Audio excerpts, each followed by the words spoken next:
All right, for the next room that we're doing here is the Learn Linux Fundamentals Part 1.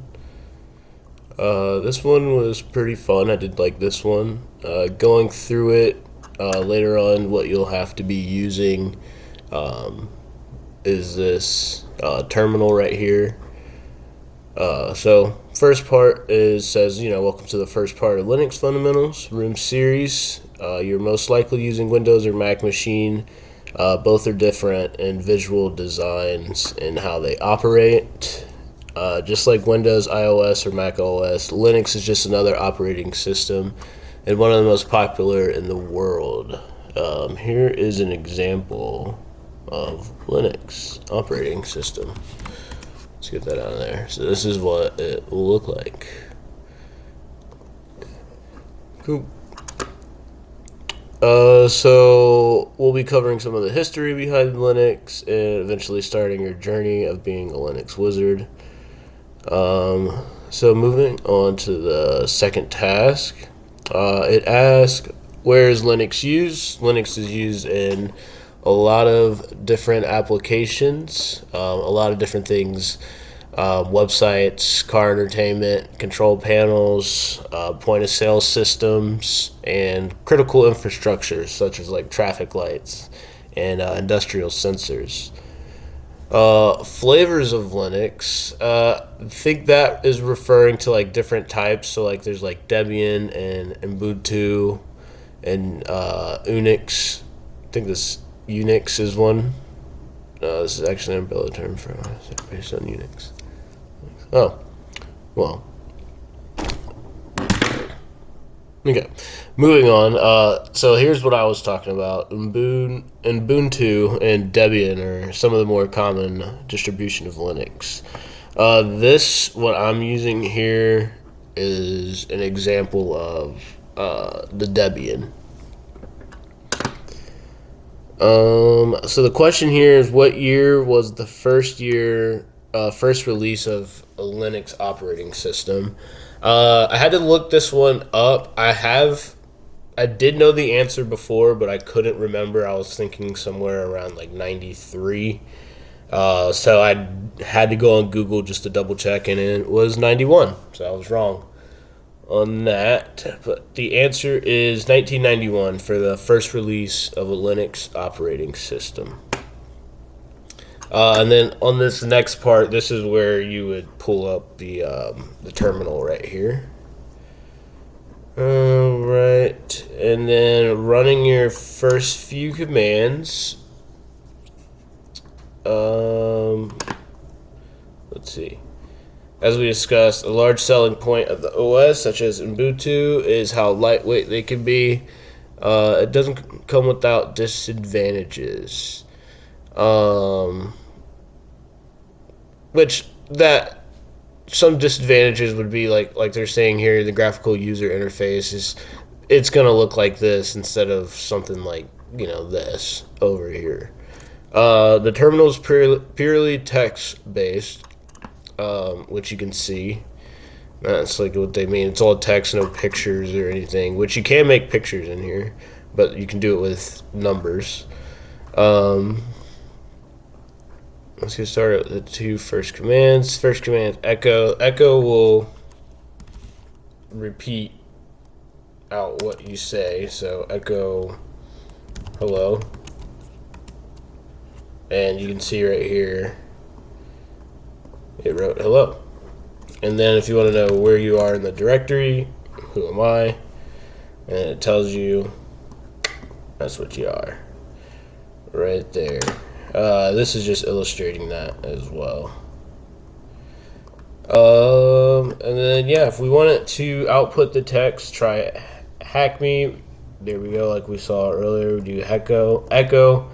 So let's just see what that would look like. Echo, try, hack me. Oh, spelled it wrong. But you get the point. Also, you don't need to put the quotations either. It'll still pick it up without it. What is the username of who are logged in on the deployed Linux machine? And that's where you do the who am I, and your try hack me. There's your answer. Cool. Moving on to task 5. So yeah, like it says, it covers echo, which is how you would say something in the terminal, and who am I, which will tell you who you are. Going through, these are some commands.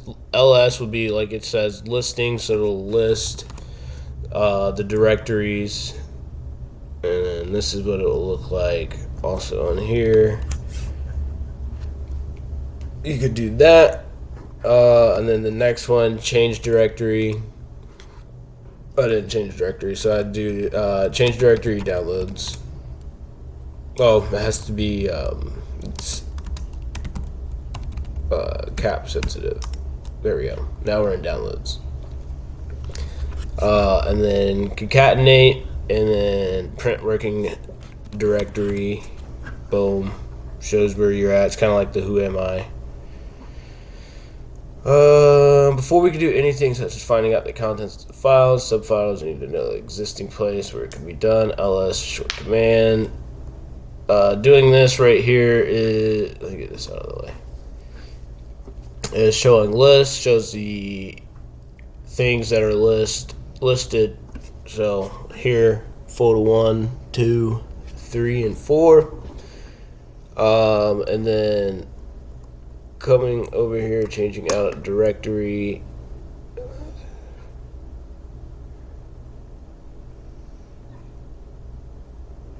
Yeah, and this is just showing what I showed you earlier. It's like how you change directory and you pick what you want to go into.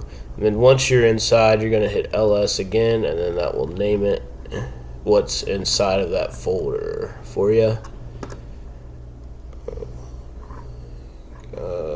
Put in the contents of the file. Okay.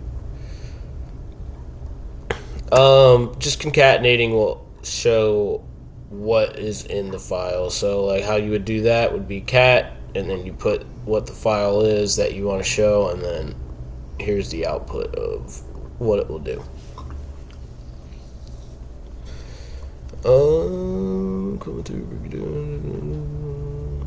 Okay, on the Linux machine that you deploy, how many folders are there?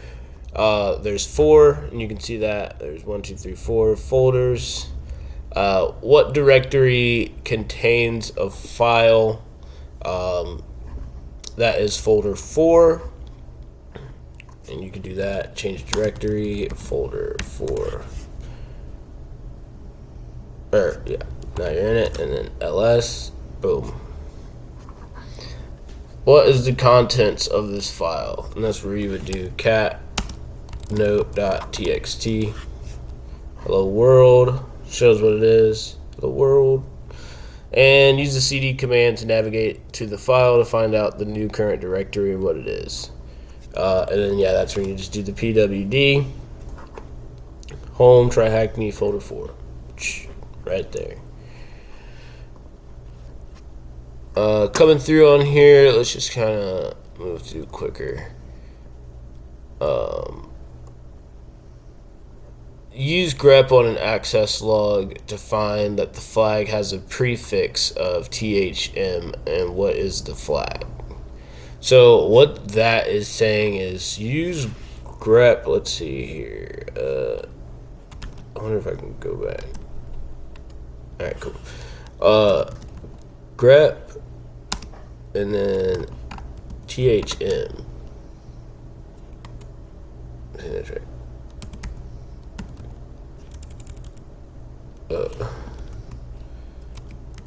Grep THM access.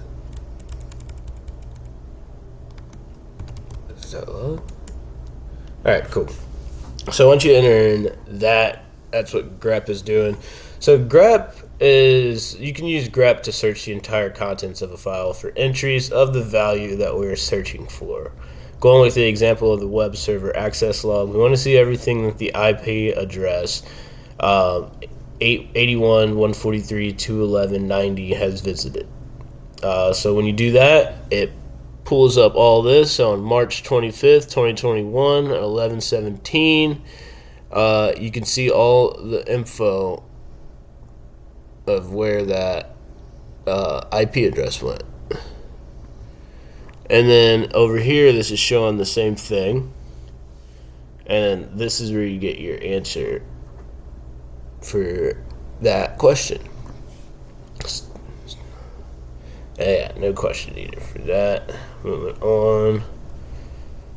The AND operator allows us to execute commands in the background while something's going. So if you could, if you're updating, your terminal, you can add the and just have it going on in the background. Sometimes it takes a while, and sometimes it doesn't. It just depends on what you have on your distribution in terms of files. And then the double and operator,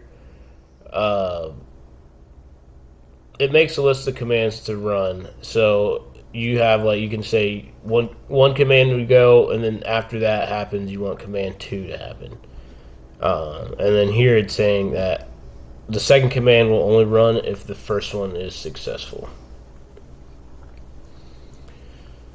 So yeah, if you wanted to run a command in the background, what operator would you want to use?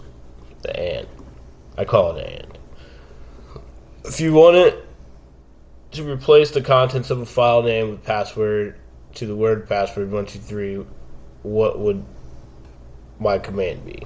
And so you say you want password 123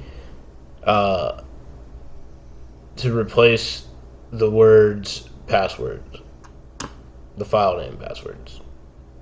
Now, if you wanted to add try hack me to the file names passwords, but also keep password 123, what will my command be? You'd use the try hack me and the double greater than less than. That's fine. Oh, I didn't do that. And then now use the deployed Linux machine to put these into practice. I think I cleared it out on this.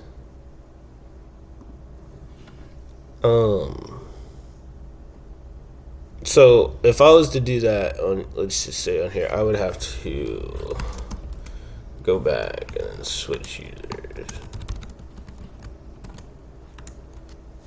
Cool, and then I'd be able to, let's say, echo hello to a new file called text files. So I should be able to find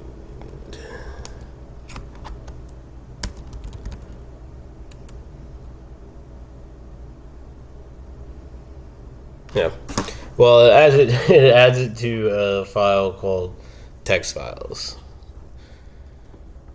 The word hello. So then I could concatenate the text files, and then it should tell me hello. Cool. Moving on. Play around a little.